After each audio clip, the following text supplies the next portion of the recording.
Firstly, I want to say my name's Matt Stevens. I'm the founder CEO of Inpulse. For those of you who don't know, we're an employee engagement platform and partnership. So we have the technology, but we also do the sort of, if you like, consultancy and the sort of journeying with you from the human side as well as the tech side. As Lucy said, I want to say thank you so much for giving up your time. Stay with us. It's a very, very exciting webinar today. I'm so thrilled that we've managed to convince Sam, because she's incredibly busy, to give up an hour of her time. So really encourage you, stay with us for the 50 minutes we'll be going. And please do ask questions as we go. I'll keep an eye on that and keep tracking that, because today we're going to get really kind of, we're going to go big strategic, and then we're going to get really into the kind of the earth and get into the sort of the kind of what is it that's actually gone on in Balfour Beatty. But without further ado, let me take a moment to introduce Sam Pearce, Head of Employee Engagement and I believe it's in Diversity Inclusion. Is that correct? Well, yeah, I mean, the two are very closely linked, aren't they? I look after the diversity inclusion piece from a central point of view for Balfour Beatty UK as well. Yeah. Fantastic. And Sam, tell us something about yourself, just as an introduction. Sorry, I didn't actually prepare you for this, but tell us something about yourself. Fine. Well, thank you for inviting me. Firstly, it is good to be back on a webinar with you, Matt, and having a chat. Always good, always enjoyable. I've worked for Balfour Beatty for about 6 years now, and therefore we've been in partnership with Inpulse for about 6 years now, because it was one of the first things I did when I joined, was have a look at what was out in the marketplace, and brought the Inpulse platform into Balfour Beatty. So I've been there for about 6 years. My background is all around HR and engagement, performance, talent, etc. And I'm also very lucky enough to have two adorable teenage girls, both at sixth form college, one at upper sixth, one at lower sixth. So A-levels going on at the moment. So it's a little bit stressful in that respect. So escaping to work is always good. And Balfour Beatty, in case people don't know Balfour Beatty, we're a large infrastructure organisation. We're based in the UK, US and Hong Kong, about 25,000 employees, a wide range. We have huge projects that we manage and build. Then we look after rail, roads, bridges, tunnels, hospitals, education facilities and so on, as well as power and energy. So lots and lots of involvement across that whole industry, and therefore, great range of employees that we have to engage as well. Fantastic. Thank you, Sam. And again, for all of those, all of you listening, we're going to really be getting into that journey that Sam described, that we've been on together as Inpulse and Balfour Beatty. We were, being honest, we were babies at that point. We were like a year old, really, in terms of chance on you, Matt. Yes. you took a bet, and I can remember you going, just don't let us down, Matt, because no one gets fired for hiring Deloitte, but hiring Inpulse early could get us into trouble. And thankfully, thank God, whatever it is, we made it. We're 6 years in, and the partnership is going strong. So really, really pleased, and we'll always value that. And if you're listening and you thinking about taking a punt on something that's not the big one, I would say always do it. That's something I do personally, because too often the big ones, the Amazons, get it, but actually there are lots and lots of great other organizations out there. But anyway, let's start at the end, and then we're going to go right back to the beginning. So I think this was a few months ago, after we had gone into the Engage Awards, and we'd gone for best use of technology employee engagement. I think it was basically we got sort of partnered up to do this together, Balfour and Inpulse, and we won. Whee! After I think it was the third time. So just so people don't think this is one, we actually got there, and we were recognised for the transformation really that had gone on. I think that's so that the four in the middle are Balfour Beatty, and the two on the outside are the Inpulse team. So it was lovely. I think it was a great evening you had, and we're able to share together. But have I said that award right, around the best use of technology and employee engagement? Yeah, that's absolutely right. Yeah, that was what we won for. It was all about how we used the platform and the tool really to listen better. Great. And then stay with us, because what I want to sort of tee up is we've reached this fantastic stage, and some of where we've reached, or and the partnership. And by the way, sorry, let me pause. thank you to Sam and the Balfour team for allowing us to show these data, because more often than not, companies are a bit nervous to actually put numbers. So I hope everyone watching really appreciates that we've actually given the actual real numbers. But here you can see, and I'll just take a moment, Sam, to sort of explain it. You can see the first box is the engagement index, which is 80% overall for the group. And here we can see against all clients, that's it, all Inpulse clients, and also construction, of which we have a really good sample. It's over, I think it's over a dozen construction companies, and we've got about 7 of 6 of the top 10. So very good benchmarking, and also obviously response rate. But if we get into here, I guess, I mean, the picture speaks for itself. You know, up and to the right is like the dream on any of these boxes, and it's there, you've done it. So I guess the first question is, you know, how does it feel to have gone on that journey and gone from not bad levels of engagement, but really seen them grow over the last 5 or 6 years? It's been super encouraging to see the growth, and it was small steps to begin with, but then obviously we had a big spike in 2020, which is not unusual. I think most organizations, the levels of care everyone showed really played out in results that people got. I think what was really pleasing for us was since then, where perhaps we may have dipped or just maintained, we've managed to continue to grow our engagement, and that's been the case across all of the geographies. I mean, you can see particularly the growth has been huge over the 5 years for the UK, but even in Hong Kong, which we've recently brought onto the platform, and then also the US, we've seen good growth too. So yeah, it's been great that the work that we're doing is really playing out in those sorts of results.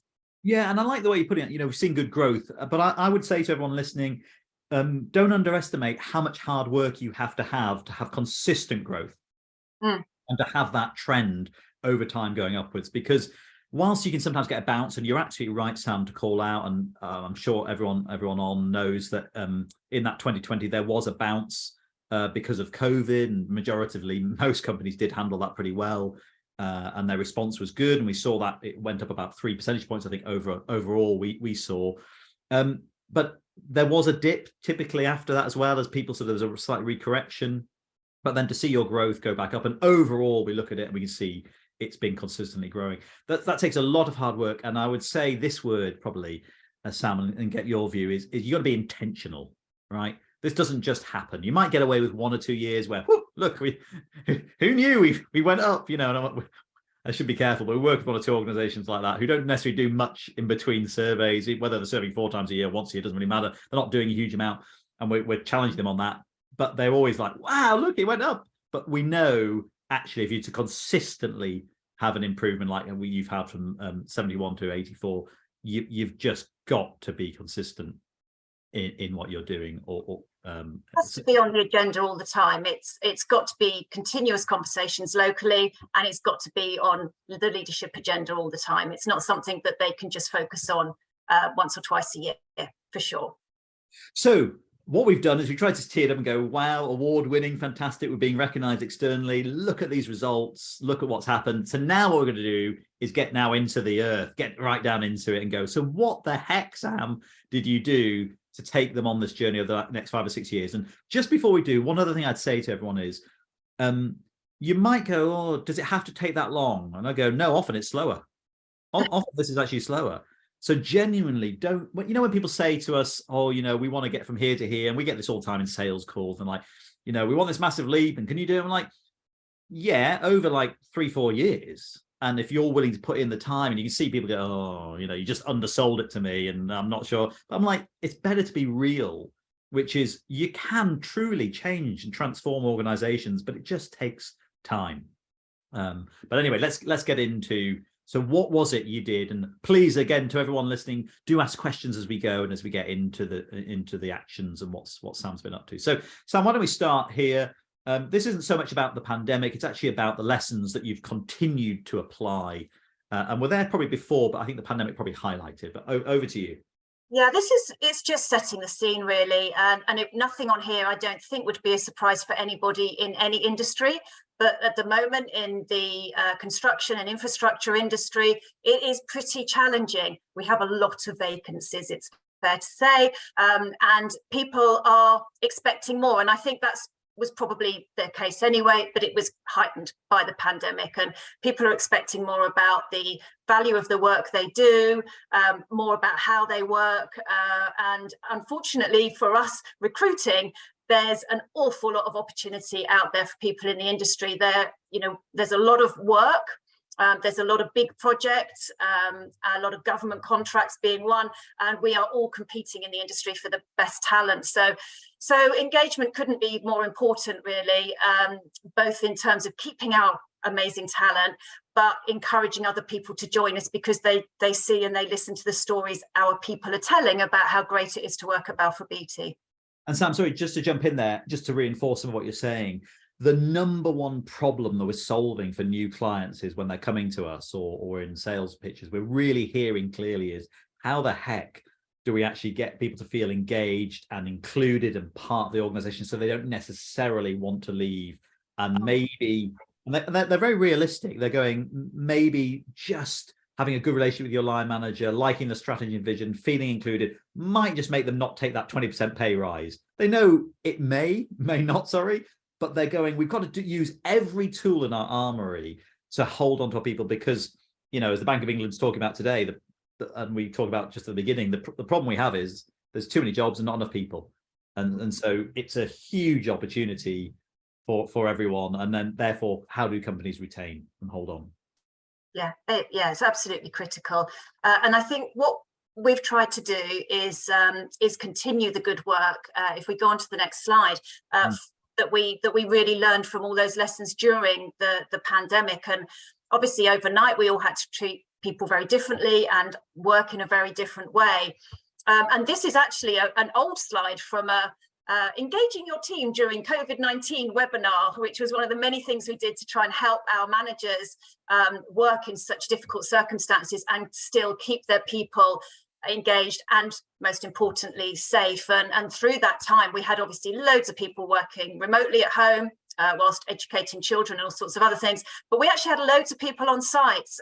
Scotland and London were the only places that really shut down working on construction sites, and obviously all of the infrastructure and all of the power, the water, the electricity, all of that still had to happen. So we had a lot of people working in really difficult circumstances, and I think the key things from this slide that we did differently and that we continue to do differently is putting well-being at the top, and that's remained the case and is the most important aspect, really, I think, of our engagement approach now, and acknowledging difference and making sure that all of those differences are included. So the inclusive culture, and the reason why in my role that engagement and D&I piece goes so well together, that inclusive culture is key really to everything that we do, so that people feel they belong, feel they can be themselves, and they feel happy and safe at work. So we learned lots, and I think the important thing is we've continued to do it and changed our approach as a result.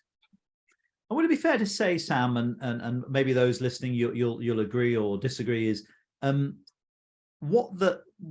with sort of 2-3 years hindsight, it's clear that the things that came out during the COVID period have almost been embedded or become part of the fabric now of what organizations are expected to do, that maybe pre-2020, the bleeding edge organizations, your Apples, whatever, were doing it, but really now quite a traditional, if you'll forgive me, construction company is talking about things that 3 years ago would have been seen as like, what are you talking about, including everyone? And really, I'm not trying to be disrespectful, but I think it just wasn't necessarily top of your agenda, whereas you've been really clear, well-being and inclusion are now top of the agenda at Balfour Beatty.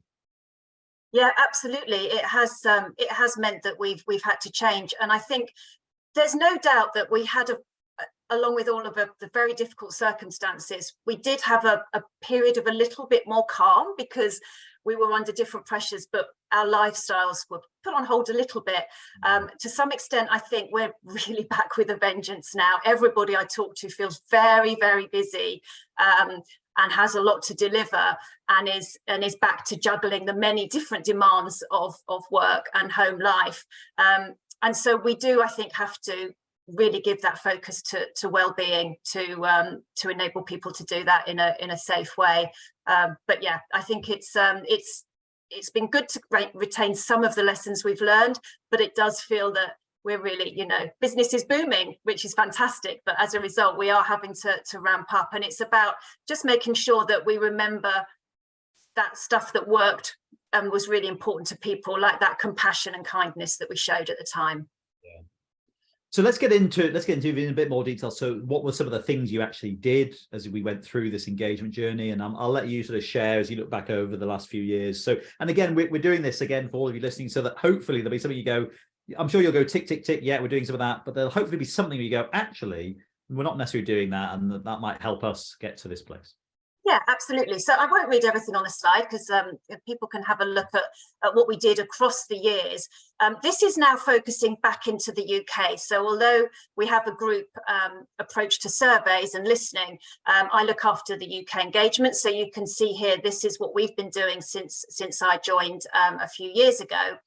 I think some of the key things that we've changed significantly is the way that we listen. So we had at Balfour Beatty, when I joined, a pretty hefty, unwieldy, labour-intensive engagement survey approach. And it took a lot of effort to bring in once a year, but there was a lot less activity, engagement, conversation as a result of it. And as we know with those bigger surveys, results came too late, really, for people to really want to get involved in the conversation. So I think one of the key moments really for us was moving to Inpulse, having that agile approach to how we survey. We still have our annual group survey, but it's supplemented by local surveys. I think the fact that it's very transparent, which was very frightening to begin with, and I was a bit resistant myself to the transparency of an individual completing the survey and getting instant live results. It's a bit scary, but now we know actually what it's done is build trust in the survey, and it gets those conversations going much sooner. And that, combined with it just being a really simple platform, managers accessing their own results very quickly and easily, has made a huge difference to just how we listen and the way we're setting ourselves up to have the conversations, take action, talk about what we've done and what we do next. And it is that ongoing conversation throughout the year. It's not just a moment in time. So that's been key. But I think alongside that, our engagement champions are really important. And I'm sure most people on the call have some group of people that support engagement in the business. For us, we have business engagement champions, but we also have HR engagement champions who are all set up on the system as administrators. And that's what enables all those great local surveys. So especially around this time of year, because we're about halfway from our last group survey to our next, there's a lot of deep dives going on, pulse checks. But people also use the survey when we're mobilising a new project or when we're demobilising, and our engagement champs have the power to go in there and run their own local surveys, which I think is really important. And then I think, as well as a lot of the initiatives that we've brought in, I think the fact that we're better able to target our action has been really useful. So we've spent a lot of time focusing on key populations that we need to engage with. And that, for example, is our frontline workforce. Hard to reach, but really important to listen to that workforce and engage with them, and our diverse groups as well. I mean, we're unsurprisingly in our industry, we're still at sort of 80-20 split in terms of gender and ethnic diversity. We've still got a long way to go to improve. So they were really important populations to be able to drill down our results using segmentation to really understand what we needed to do, what were the barriers, and what change should we bring about. And we'll talk a little bit later about precision, and that's helped us really get under the skin of those populations wherever they are in the business, where we need to give more support, where we can understand that there are more negative emotions that we can make some change over. And I think more recently, in this year, we've brought our life cycle surveys on board as well. So that's been great. I'm not sure why it's taken us so long, if I'm honest, but we do now have all our new starter surveys, 3 separate ones, and our offboarding as well. So that's been great. Yeah, and just to add a little bit to that, if that's all right, Sam, for those listening, I think a couple of things I'd pull out, and hopefully, again, this helps everyone. Don't underestimate the power of And I think you put it really, really well around the transparency of seeing results when after they've filled out the survey. It has to reach a certain threshold, but once that's done, everyone can see it and then go back in. They can look at it on their phone. We've done all because everyone gets asked, does it influence? It doesn't. We've tested that and tested it over the years to go, is this causing some kind of, is there some kind of causation to it? Then goes even more negative towards it. It doesn't. What it does do is it builds trust. And I think you put that brilliantly, that your survey, I remember you being quite worried when we sort of talked about those early years of the cynicism and the negativity of the organization towards surveys. So that just being transparent in the results really, really helped. But I loved your second point as well. I didn't want people to miss, which was you said we can get to the conversation quicker. And I think that's something that, I've always respected that you've done very well, which is recognize engagement. And by the way, I'm saying this as the owner of an engagement platform. The measurement of it in some ways is the least important part of what we're doing here. It's about what you then do with that measurement, with the scores and the conversation you get into and the action you start to take. And I'd also just pull out something else that I think will help people is Balfour have invested in some ways in you and have really given you the freedom, I think, as we've watched over the years, and the sort of hopefully the support and the resources to really make this happen. And that's something I always say to all organizations, like, we'll do our bit really well, right? We've got a good track record. We know we can do our bit well, but actually, question back to you, organization, will you do your bit well? Will you have a really single point of focus who has the resources, the time, and has the strategy to take, you from here to there? And I think, Sam, credit to you, you've done that very well. So engagement champions and really getting them on board doesn't happen. It's not hard to have the tick box thing. Yeah, I've got 50, 100 people signed up to do it, but to actually get them to be supportive of teams locally is a big deal. And I know they really are in your organization. So would it be fair to say it's take it off you, but you do need a real laser-like focus from somebody in the organization to take them on that journey? Yeah, I think so. I think somebody's got to care about the overall engagement results, what people are telling us, and make sure that it filters into all of the other different channels where it impacts. I don't think I have got enough resource, actually. I don't know that anyone ever feels they've got enough resource, but what we do have are amazing champions, and they are the HR engagement champions are a core team. We meet every month, and they are all accountable for their local engagement and what they're doing day to day, month to month, and how they're supporting their managers, driving engagement. And they do a lot of work beyond supporting managers to work with their teams, and those teams are super important in terms of hearing what's going on and what we need to do differently, but also across their business areas, having focus groups and so on to understand what's really going on around here. And the other people, of course, that you really need the support from is the leadership community and access to leaders. So being able to get in front of not just our exec committee, but our board as well, and really telling them how it is, and telling them the great news, great results, and telling them where it's not so good and we still need to make a difference and how they can help with that. Yeah, and I think, again, for those listening, I think it is a journey, that one. I think it's a good word to use. It's very appropriate. And I've watched you, Sam, work your influence in a right way to the point where now, not only, with the exec, but with the board, your opinion, your perspective, you owning that and bringing that into those, the FTSE 250, into the board, into the exec, is really valued. And they look forward to kind of hearing, okay, so how have we done? And also, what have we got to do and where have we got to focus? And just for those who are looking, 2021, 2022, we're going to come to precision in about 15, 20 minutes. So we're going to talk about that. So stay with us, because that's genuine. It's revolutionizing the sort of post-survey action and focus of leaders. And we want to share a little bit about that. But I'd say the second thing as well, just on the life cycles, you've been very kind, but actually, I don't think we actually had them on the platform until 2021. So we built that in because actually having that whole employee experience on one platform, being able to see sort of end to end, I know you find as useful as others do. That's why we do. But let's move on. Let's get into your approach to engagement now. Yeah, so we We have, as I've said, really focused our attention now more broadly about creating an inclusive culture, as all organisations are trying to do. But that is the core of what we're trying to do here. Obviously, our employee listening and how we use the platform is just another way to make sure that that is happening. And for us, that's because we need to attract and retain the best talent in the industry. And the only way to do that is for them to come into a culture that feels that they can belong here, they can be themselves, and they can, deliver in the best way they can. And so for us, that whole person approach has been really, really key.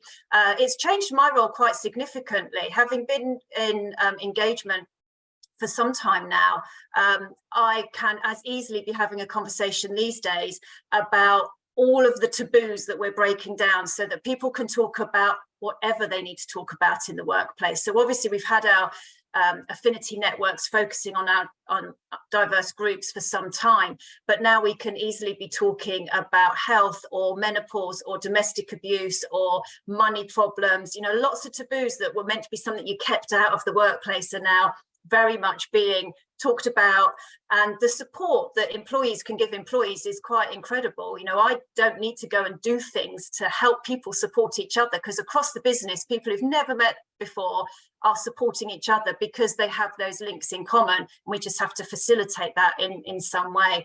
So that whole person approach where everybody can bring themselves to work and share where they're struggling and get some help, or equally share where they're thriving and support others, is amazing. Sam, just real honest question, put carefully, knowing the type of organization Balfour is and the type of person who works there, which would typically be male, they're slightly younger on the sort of work, or slightly older. How are they handling, how are they adjusting to the types of conversations you described? Well, it's been a very interesting few years where we've talked more and more about these sorts of things, but it's amazing where people step up and join in from.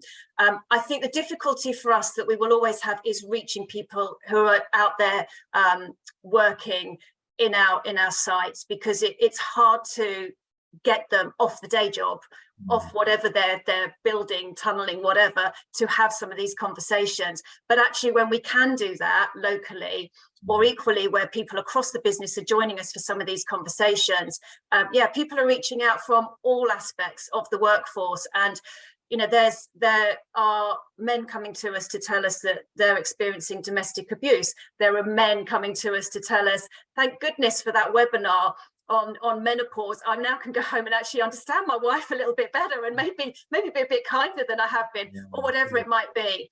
But people are certainly embracing being able to speak more openly. And actually what I think is happening is the more we talk about some of these things that maybe don't directly impact every man that we've got employed, we're just making it safe to speak up. And what we do know impacts our workforce, particularly our men, is mental health, anxiety, suicide rates. Obviously, it's Mental Health Awareness Week next week. And so overall, just being able to talk about any of these things, even if sometimes they're a bit icky, it's a good thing to do, because it just, I think, gives people permission to speak up a little bit more about how they're feeling or what they're experiencing. Yeah, it's been really impressive to watch you in, as I said, a slightly more traditional organization, really lead the way. We've watched across all our clients in a lot of those different types of conversations. And as you say, it seems to be opening up, because people go, well, actually, if we can talk about that, maybe we can talk about this.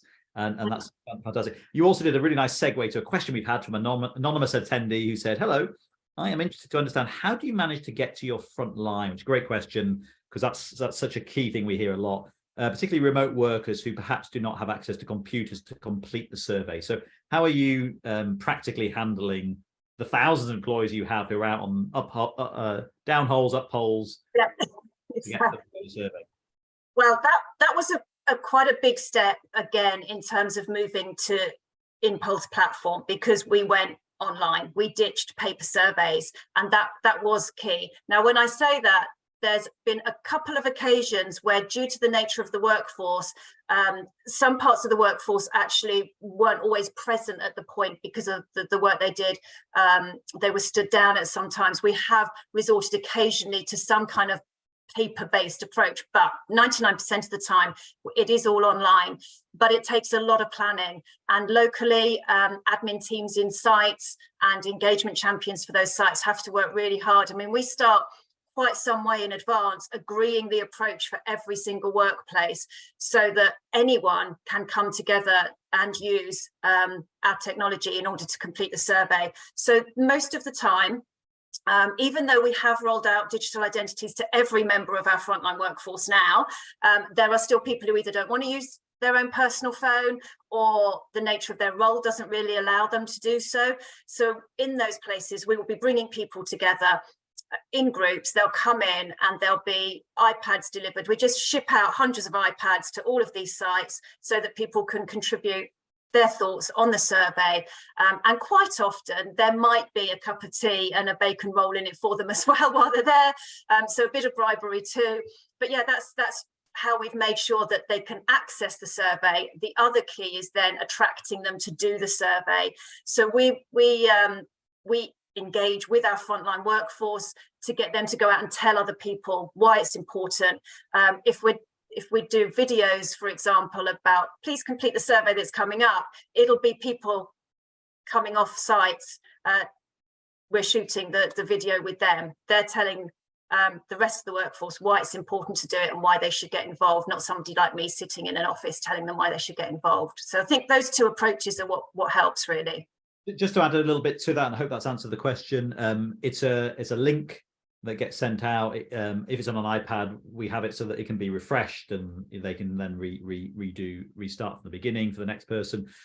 We do have codes if that's required, but a lot of people do also use the QR code, back to your point of where they're willing to sort of do it on their own phone. They just go up to the QR code as well. But, and I have to say, to be fair, what was your 80% or 79, 76?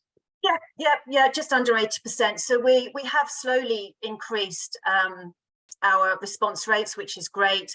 You're right, QR codes has revolutionized my life, really. The fact that people can scan a code wherever they are and get directly to the survey. Equally, for a lot of this other stuff we're talking about, QR codes are brilliant for people to get to information that they need for some of the things that they're experiencing. So yeah, I'm all for posters and QR codes around the place. And Sam, just while we're on it, Simon's asked, so how did you overcome the issues around confidentiality? So because we know they all get a bit worried, like, are you tracking me? Are you trying to look at my results? Yeah, people are super worried, and that is that tricky balance in terms of wanting to put segmentation questions in, because we want to be able to analyze trends by different groups, with at the same time people saying, well, now you know where I work, my gender, my race, and so on, I can be identified. And so it's just about relentlessly repeating the message that only the super administrators, which is 3 people, have access to all of the data, that people's managers can only see where people work. They can't see any of that segmentation data. And it's about managers encouraging people. It's about using our colleagues to encourage. And again, in those videos, it will be our colleagues saying, this is confidential, it's completely anonymous, you can't be identified. And we do make sure people realize that, you know, whether it's free text comments, whatever we are sharing, it's a minimum of 10 people that we have to share. Everything's anonymized. So even if people in the free text comments, we are scrupulous, as you know, Matt, in having somebody go through line by line every of our thousands of comments to take out any names, etc., before anything is shared, even with the HR teams, for example. So we just have to keep banging that drum, really, that it really is anonymous.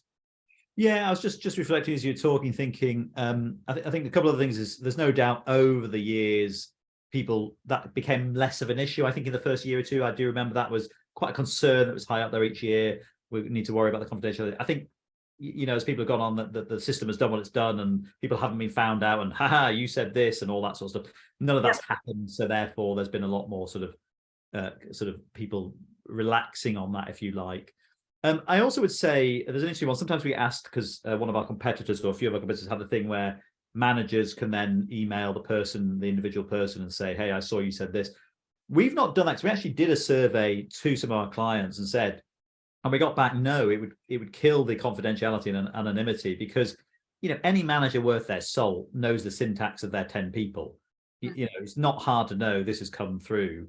And some of this feedback we got was that this is not going to help with the anonymity and the confidentiality. Just while we're here, I've got another great question from Philip, and I think I've got a memory around this. But have you seen an improvement, decrease in voluntary attrition levels as engagement increased?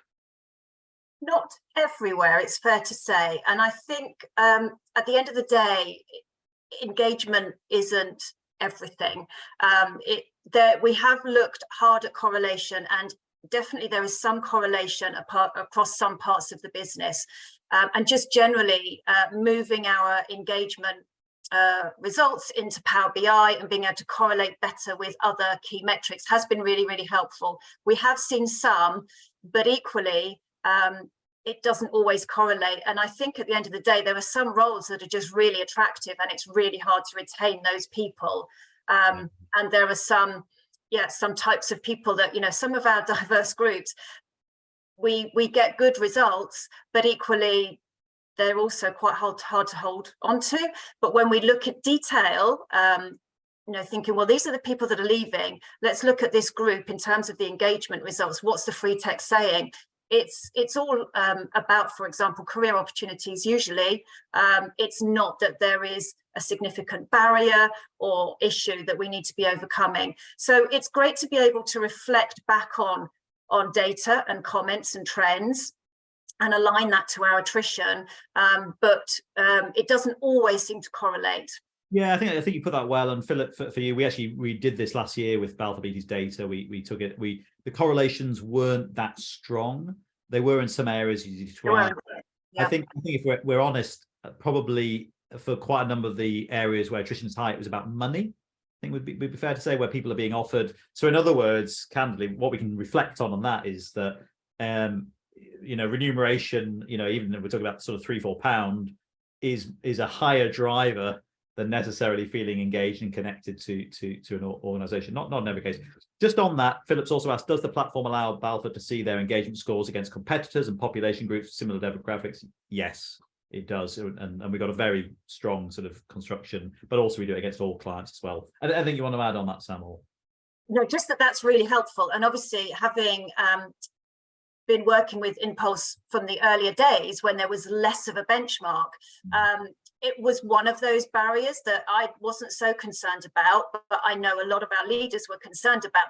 They like to be able to compare themselves, and it's great to be able to see where you fit in the industry.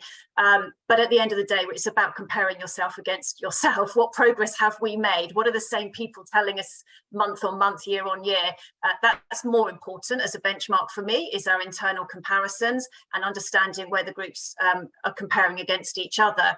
But I have to say, now that you have that range of clients in our industry, it's brilliant from a benchmarking point of view, but it's brilliant from a best practice, lessons learned, conversations point of view as well. So I love the opportunity to have conversations with your other clients as well. Well, actually, I was going to say, yeah, it's a great point you've raised. You're doing better sales than me. We actually run communities for all of our different sectors, and they tend to meet up and at least once a year to have a really honest Chatham House rules conversation about the things they're all doing and not doing, and wish they were doing better, and all that kind of stuff. So that's great to see.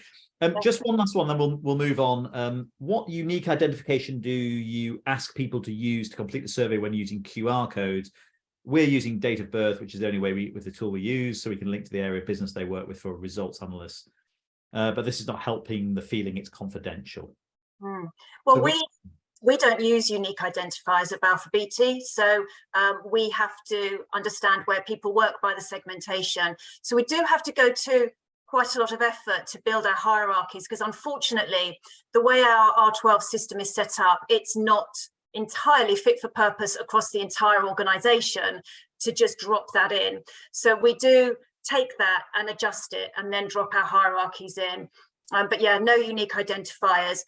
It is genuinely an anonymous survey, but we break it down obviously by business hierarchy, job level, job family, diverse group, etc. And just to add to that, we do that with some clients who there's a unique identifier where there's a feeling that they're okay with that. With Balfour, we don't. As you say, the HRIS system makes it slightly hard as well, so we have to sort of build out the segmentation. But then basically, it's like doing your Tesco shopping. People just get drop downs, and then they do that.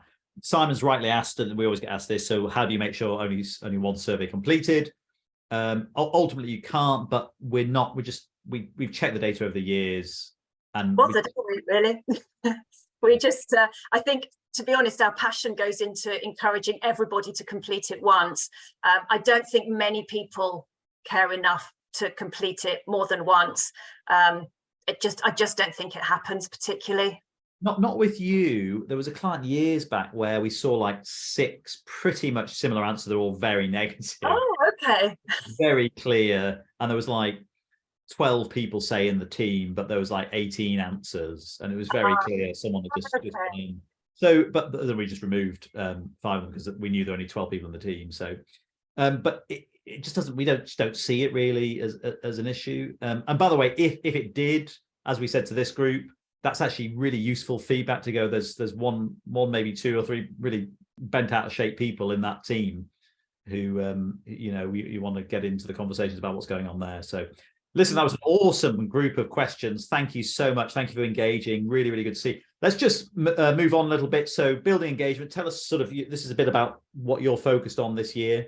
Yeah, so not going to go into any great detail, but alongside the importance of our wide range of listening channels, which is obviously key, these are some of the things that we've got going on. So belonging, as I've said already, is really important, and we're really expanding on that. Having done quite a lot of piloting last year, we are now rolling out our Right to Respect campaign, which is all about creating an inclusive, respectful culture. So that's impacting in the UK, 12,000 people plus all of our supply chain that work with us in our workplaces. So it's a major undertaking, top to bottom. Our board of directors as well have gone on to the training. So really excited about that. I hope that makes a real difference to everywhere we work. Smart working continues. It's a little bit easier in our offices, but we're doing some really interesting trials around how we can make that work for people in some way. We're not going to be going to a sort of 60-40 rule like we might do in an office, but on our sites, how can we make smart working, how people work and where they work better for them and give them a bit more autonomy. My contribution is one of our best listening channels alongside the platform, obviously, Matt. It's been refreshed now for 3 years. You can see we've had over 10,000 ideas. They contribute really well into making it a great place to work. Lots of ideas to improve what it's like to work at Balfour Beatty, but also we've saved millions in cost over those 3 years and put in millions in cash as well through the ideas that people have raised. It's very, very collaborative. It's all done by Yammer, and people jump on each other's ideas. They build, they collaborate, they work together, they share. It's a fantastic suggestion scheme, which is all it is at the end of the day. Volunteering is key. People need to feel value in their work, in their day job, I think, but they also need to know they're giving value out to the communities they work in as well. So we give people volunteering days. I went on one 2 weeks ago, actually. It was an amazing experience. It completely refreshed me, and I worked with people across Balfour Beatty and our supply chain on this particular project, and it was an amazing experience to be out there. It was in nature, which is always good, building a garden, so that was nice. But yeah, volunteering really important, and that STEM activity, again, to attract talent into our industry, working with schools, really, really essential, and people love to do it as well. Again, it's that giving something back. And then for us, whilst we have a lot of good news, there is no doubt that recognition and appreciation is tough, and it doesn't always score as well in some of our areas. And so we've brought in a new toolkit that we're really hoping will empower managers to say thanks at the end of the day, but actually give them tools and enable them to use Prezi we've signed up to give monetary awards as well as recognition, and just try and do a bit better around that. So giving them the insight, the tools, and so on. So this is just coming back to some of the things we just talked about in what we do with the platform. You can see there one of our, there we go, that was timely, wasn't it? This survey is completely anonymous, said Robert, in that video there, which goes out to all our TV screens in all of our workplaces. But this is the a bit about the survey and how we manage it each year. So we build up throughout the year. We're constantly talking to people about the action that we've done. This is mostly UK action, but these listening posts, as you can see here, we make these editable so that people can also do those locally for their business area. So it's that constant reinforcement of, you told us something and this is what we've done about it. And you can see I love a QR code there, lots of links to more information. And we really promote the survey heavily. So this campaign, you can see the dog there, Rufus the dog. He led our campaign for us across every possible communication channel that we have, including using Teams a lot more for messaging people as well. He's up for 3 awards this year, Rufus. So we're hoping in June to hear that we've won some awards with that comms campaign. But yeah, just a bit of insight there about the way that we survey. Fantastic. Just for those listening, we've got about 5 minutes maximum left. We're going to finish early because we know you've got another or something you're going to be going to or lunch. So bear with us. Literally got about 5 minutes. Philip, I'm going to come to your question in a moment. I'm just going to let Sam do this slide, and then I don't need to say much on this other than the key is obviously our line managers, and Matt, I know with a lot of the consultancy work you do, you'd agree with that. So we need to put everything we can into giving them the tools to help them engage their teams, and those people that need more help, giving them more help. So we do look very closely at our lower scoring teams in order to make sure we're giving them the support they need. But yeah, that wide range of help and support and engagement champions is essential. Yeah, and Sam, I just want to say again for everyone listening, like, you know, there is no magic bullet when it comes to employee engagement, but if there was, the nearest you get to it is the line manager. It really is. And so you're right, in Inpulse, because we have a consultancy part and coaching, we do quite a lot of coaching workshops around upskilling managers to engage their teams better. I've been really impressed, and I wanted everyone to see this, some of the things you're doing, because, you know, if you're going to really improve engagement in any organization, you're going to have to upskill, support, hold accountable, and come alongside managers and really put a lot of focus on them. And Balfour, undoubtedly over the 5-6 years, has done that incredibly well. So just bring us into land, and then I'm going to do a 2 minutes on precision, and then we're going to answer the final question.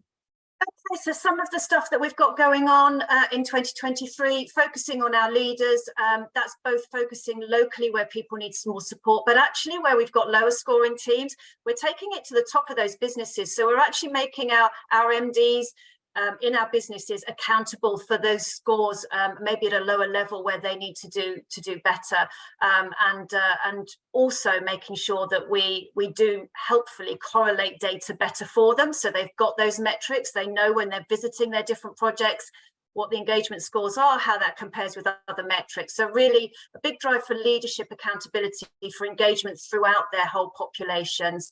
I mentioned life cycle surveys. It's just invaluable to have all this data in one place, and we're starting to see some really interesting trends coming out. And in terms of needing to attract and retain people, that information you get from somebody who's just been with you 4 weeks is so insightful, actually, and then again at 4 months and so on. So really finding it useful to focus on our life cycle surveys, and leaver circle surveys also really important. I talk quite a lot about inclusion and well-being. At the moment, we've just developed a financial well-being hub, just trying to really help people with tools and tips and putting it all in one place, both internally how we can help, externally how they can get help, how our EAP can help, and so on. And we're just doing a trial with money coaches at the moment to help people sign up to a coaching service where they feel that might help them as well. I talked about the recognition toolkit already. And then just finally, back to leadership, really, we're working closely with our non-exec directors to give them every opportunity to get out there and talk to the workforce. But what's been really fantastic is we've now have one of those non-exec directors who's been appointed as the workforce engagement lead. So she is making sure that not only do do our directors go out and talk to people, but they bring back the feedback. They, as a board, look at these trends. So holding me more accountable, really, to understand what they're hearing on the ground when they do a site tour, bringing that back and telling us more about it from their perspective. So that's another one for this year. So Sam, I'm going to be a bit naughty. So saying all that and the 6 years, for everyone listening, would you recommend Inpulse as an engagement partner? Yes, I would. And I do like to look around, Matt. And I do sometimes say to you, yeah, I've been out in the marketplace and I'm not sure why you're not doing maybe this or that, but otherwise, every 2 years I go out and every 2 years I've come back and recontracted with Inpulse. So it's definitely working. And it is that partnership approach, I think, that you genuinely care what our results are and how we can improve and how we can do engagement better. And the fact that you and I have talked a lot about how you could, if the platform did this, it would help me, or if the platform did that, or if the process did that. And yeah, you enable that to happen over the years. That's moved on. Yeah, fantastic. So stay with us literally 1 minute. So Philip's asked, does the platform system meet the requirements of external auditors? So the results can be included as part of the company's annual non-financial results. So I think you, yes. Almost all our clients use it in the annual report. Always, yeah. So hope that answers that. Just finally, we wanted to talk about precision really briefly. Precision is basically a new way of taking the data at the end and turning it into really clear, simple reports to help particularly your MDs or your sort of senior team. And just wanted to give an example, because you might go, well, show us what it looks like. They're like 6 slides. And what we're really doing here is we're taking the correlation analysis. So we're really looking at all the questions going, if you look at all those questions, which is the number one that's driving your engagement and disengagement? So here you can see we give it like the Sun type headline or the Times type headline, whichever one you like. Your engagement indexes drop significantly. So we're trying to grab people's attention. We explain how they compare as they look across departments. You can see the picture you've got here. So really sort of storyboarding. Then over on the right-hand side, we get into, so which question is actually the most correlative? And if we focused on that question and everyone answered that 100%, you would have 100% engagement. So you can see here, it's, I feel proud to work for the organization. And then just to give an example, I'm not giving you all of it, but just giving you little bits of it. We actually go into it, we say for your division, for your department, here, if you look at this, you've got 200 people who are positive, 45 who are neutral, and 20 who are negative. And here's what you got to do. You got to move this amount of people, and here's the size of the prize. So you can start to see, I've got to move, if I moved 15 people into being neutral from negative, or sorry, from neutral to positive, what would it mean? Or over on the right-hand side over here where my cursor is, what if we move the negative people? What's the size of the prize? And then just finally, we do the recap of where the focus needs to be. We show them what's the potential, and actually there are actions given so that people know what it is they need to do. Very practical, very sort of you can do something with. But Sam, I'd love to know your thoughts on that, because you've used Precision just briefly. Yeah, we have, and it has been really helpful.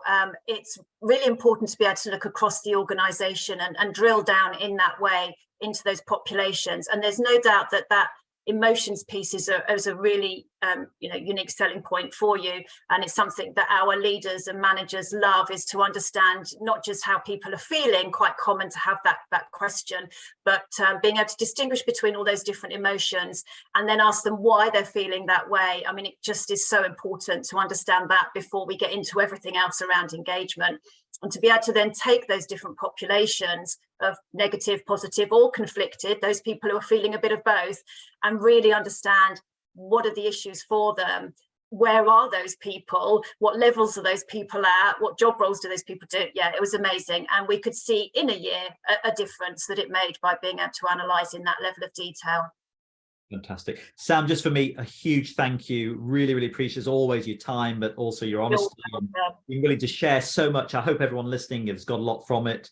But I would say, yeah, thank you from me, and I'm going to hand back to Lucy. Yeah, Matt, Sam, that was brilliant. A really great hour. Thank you very much. Thank you to all of our attendees who've stayed with us. Really appreciate you giving up the time. There will be a recording and I will share some of these slides. So please do look out for that probably tomorrow afternoon. We will have more webinars coming up. I'll be in touch with those and I hope you have a great afternoon. Fantastic. Thanks, Lucy. Thanks, Sam. Thanks, everyone. Bye.